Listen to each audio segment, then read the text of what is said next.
मध्य प्रदेशातील मुरैना इथे एका नदीत एक कार सापडली। त्या कारची अवस्था पाहून साधारण 4-5 महिन्यापूर्वी ती नदीत पडली असेल असा अंदाज पोलिसांनी लावला। जेव्हा ही कार पाण्यातून बाहेर काढण्यात आली व तिचे दरवाजे उघडण्यात आले तेव्हा समोरचं भयानक दृश्य पाहून सर्वांनाच धक्का बसला। काय आहे प्रकरण हे पाहण्यापूर्वी चॅनलला सबस्क्राईब करायला विसरू नका। या कारमध्ये 2 मानवी सांगाडे सापडले आहेत, त्यातील एक पुरुष आणि एक महिला आहे। गोपी गावात गुरुवारी कुवारी नदीत एक कार बुडल्याचे दिसून आली। ग्रामस्थांनी ही माहिती पोलिसांना दिली। रेस्क्यू टीम आणि जेसीबीच्या मदतीने ती कार नदीबाहेर काढण्यात आली। यात मिळालेल्या सांगाड्यामुळे गावात एकच खळबळ माजली। पोलिसांनी गावकऱ्यांची विचारपूस केली असता पुरुष सांगाडा दीर आणि महिला सांगाडा वहिनीचा आहे असं प्रथमदर्शनीय समोर आलं आहे। हे दोघे पोळ्याच्या पुराचे रहिवासी होते।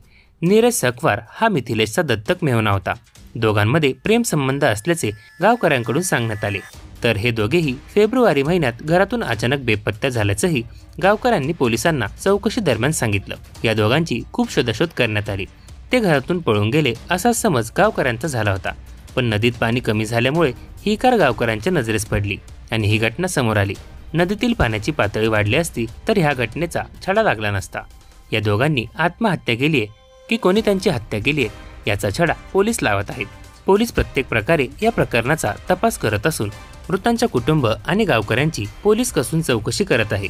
लवकरच या मृत्यूचे रहस्य उलगडणार, पण भावजाई आणि मेहुणीचा लव्ह स्टोरीचा भयावह अंत झाला हे मात्र खरं।